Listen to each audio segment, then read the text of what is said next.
Assalamualaikum warahmatullahi wabarakatuh. Baiklah sobat sekalian, video ini ditujukan untuk dosen, ya rekan dosen yang baru berkecimpung di dunia per-YouTubean atau rekan dosen yang baru membuat video yang akan diupload ke YouTube. Nah, terdapat banyak tool yang bisa kita gunakan. Salah satunya yaitu Camtasia Studio ini. Jadi ini merupakan produk dari TechSmith, atau terdapat juga beberapa tool yang lain seperti AVS Video Editor, kemudian OpenShoot. Nah, ini semuanya bisa kita gunakan. Namun pada kesempatan kali ini yang akan saya bahas adalah hanya Camtasia Studio. Oke, jadi di Camtasia Studio ini sangat banyak sekali fitur yang bisa kita gunakan, ya selain daripada fitur utamanya yaitu untuk video editing, ya. Di sini seperti yang sobat lihat, ya kita bisa menggunakan beberapa fitur yang biasanya umum, ya terdapat pada video editing. Seperti menambahkan caption misalnya, kemudian menambahkan interaktif quiz, ya, kemudian merekam dari kamera, ya, jadi merekam dari kamera notebook yang kita gunakan, kemudian menambahkan efek kursor, menambahkan transisi, kemudian juga bisa menambahkan call out, ya. Ini yang bisa kita gunakan, seperti menambahkan informasi, penekanan informasi di video yang sedang kita buat. Nah, ini kita bisa salah satunya menggunakan call out, dan terdapat banyak sekali shape atau bentuk yang disediakan. Nah, namun kali ini yang akan saya bahas yaitu record the screen. Jadi kita merekam layar yang nantinya akan kita tampilkan di dalam videonya. Ya, biasanya kalau kita merekam layar, tujuannya adalah kita ingin menjelaskan, ya, mempresentasikan materi kuliah, ya, karena kita misalnya sedang mengajar, ya, menyampaikan materi, maka salah satunya ya kita menampilkan, ya, materinya misalnya dalam bentuk program, misalnya dalam bentuk PowerPoint. Nah, ini bisa ditangkap, ya, bisa direcord menggunakan Camtasia Studio ini. Ya, untuk record screen di sini terdapat dua pilihan. Yang pertama yaitu record the screen, kemudian record PowerPoint. Jadi kalau record PowerPoint, kita sudah punya PowerPoint, ya, itu bisa langsung dibuka atau langsung, ya, membuat PowerPoint pada saat itu juga bisa langsung direcord, ya. Jadi bisa kita menjelaskan, ya, di PowerPoint-nya materi kuliah kita, kemudian bisa langsung direcord, ya.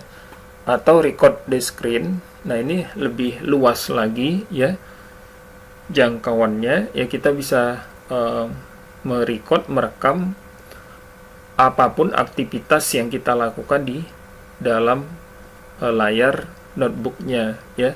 Jadi mau kita buka PowerPoint, ya, mau buka browser, ya, buka berbagai macam aplikasi, ya, termasuk misalnya ID seperti ini, ya. Seperti kalau saya dosen pemrograman misalnya, kita bisa menjelaskan, ya, bagaimana misalnya membuat program, ya, menjelaskan baris per barisnya, ya, logik dari programnya, ya. Nah, ini semuanya bisa ditangkap atau bisa direcord menggunakan fasilitas record the screen yang ada di sini. Ya, jadi nanti kalau kita klik maka akan muncul ya jendela seperti ini. Jadi di sini akan ada duration, ya, durasi atau seberapa lama durasi video yang sudah kita record, kemudian audionya, kemudian di sini ada delete, ya, pause, stop, ya. Jadi ini fitur standar. Kalau kita ingin menghentikan, ya, proses perekaman yang sedang kita lakukan, bisa kita tekan atau klik button stop ini. Kemudian di sini juga ada beberapa efek yang bisa kita gunakan, ya, tool. Oke, jadi seperti itu. Kemudian misalnya, ya, ya kita membuka ID, ya, seperti Sublime ini. Jadi apapun aktivitas yang kita lakukan di sini semuanya akan terekam, ya. Nah, kemudian nanti hasil rekamannya adalah berupa project yang bisa langsung kita buka di Camtasia sini. Ya, biasanya dia secara otomatis setelah selesai direkam akan langsung masuk ke area kerja atau clip bin yang ada di sini. Ya, misalnya di sini saya buka contohnya salah satunya project yang tadi sudah saya buat.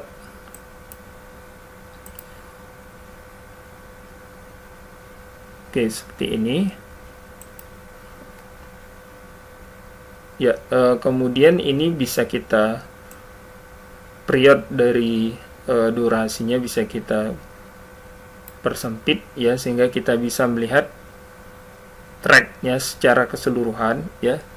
Jadi track demi track ini memperlihatkan level, ya, layer daripada video yang kita buat, ya. Layernya ini bisa terdiri yang pertama yaitu videonya, kemudian bisa juga audionya, ya, kemudian kita tambahkan yang lain, ya. Misalnya seperti call out, ya. Ada efek suara yang lain yang bisa kita tambahkan semuanya di track, ya, di sini. Jadi kita tracknya itu bisa menumpuk, ya. Kemudian di sini sudah ada video yang sudah saya rekam sebelumnya. Nah, di sini, ya, kita bisa melakukan proses editing, ya. Mungkin sebagian teman-teman sudah sering, ya, atau sudah ada yang tahu, namun khusus bagi yang memang baru, nah, sebenarnya proses editingnya ini pun dengan menggunakan Camtasia ini sangat mudah sekali, ya. Nah, ini bisa kita coba, ya, jalankan kursornya seperti ini. Ya, kita bisa melakukan slice, ya, pemotongan misalnya bagian video yang akan kita buang, ya, karena misalnya kesalahan, ya, biasa, ya, kalau kita buat video mungkin ada kesalahan, ya, ada apa namanya, mati kata, ya, kita ingin buang. Nah, kita bisa melakukannya di sini. Jadi ada edit, kemudian split all. Maka nanti di sini akan terpotong, ya.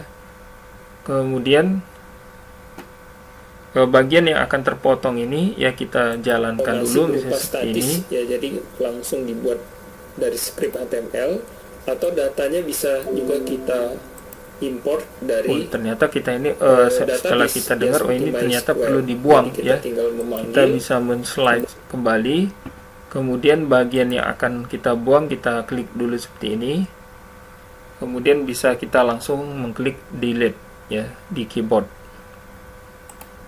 Oke, seperti ini. Kemudian bisa langsung kita drag and drop, kita satukan dengan klip sebelumnya sehingga nyambung, ya.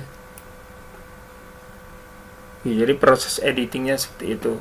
Kemudian kalau misalnya kita ingin menambahkan call out, ya, misalnya kita ingin menambahkan di sini informasi tentang email, ya, kita bisa menambahkannya seperti ini.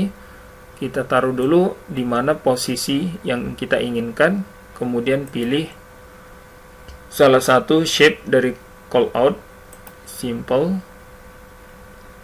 Oke, misalnya emailnya ini, kita pilih pewarnaannya, kemudian fill-nya kita no fill misalnya, ya kita pilih no fill ya. Oke, kita drag and drop seperti ini ya, jadi sangat simple.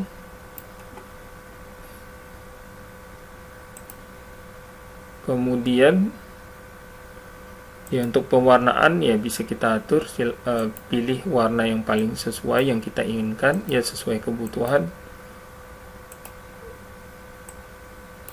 Oke, kemudian fill-nya no fill ya, sehingga menyatu dengan warna latar belakangnya ya. Dan kemudian kalau kita ingin mengatur durasinya ya, ini bisa kita perluas dulu biar bisa diklik ya, durations. Jadi seberapa lama call out ini akan ditampilkan ya. Misalnya kita atur hanya 3 detik ya. Jadi di sini dalam second ya. Kemudian ketika kita coba running, misalnya kita ambil salah satunya yaitu yang kolom chat. Oke, jadi call out email yang kita tampilkan itu hanya berdurasi 3 detik saja, kemudian akan hilang ya dari layar video yang kita buat. Oke, kemudian kalau kita sudah merasa selesai ya, jadi video yang kita buat ini sudah benar, misalnya sudah ingin segera kita upload ke YouTube, kita bisa memproduksi video atau men-share video yang kita buat tadi. Caranya yaitu di sini ya, jadi ada produce and share, kita klik, kemudian di sini kita diberikan beberapa pilihan resolusi ya. Nah, resolusi standar yang biasa saya gunakan ya, yaitu salah satunya up to 450p atau 720p. Nah, ini yang paling sering saya gunakan karena dari segi kualitas itu sudah lumayan, kemudian dari segi makan space ya, itu juga tidak terlalu besar ya. Oke, seperti ini. Kemudian kita klik next, formatnya adalah MP4, format standar untuk video yang akan di upload ke YouTube ya. Kemudian production name ya, bisa kita berikan contoh misalnya YouTuber ya. Masuknya foldernya di mana tempat kita nyimpan, kemudian beberapa pilihan ya, default ini bisa kita biarkan, kemudian tinggal kita klik finish. Oke, jadi proses rendering videonya akan membutuhkan waktu ya, dan ini sangat dipengaruhi sekali oleh spek komputer yang kita gunakan ya. Semakin tinggi ya memorinya banyak ya, besar, kemudian prosesornya kencang ya, kemudian juga video grafiknya ya, seperti menggunakan video grafik yang bagus ya.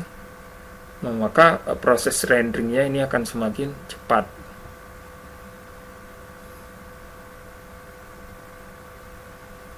Oke, jadi memang kita harus menunggu ya.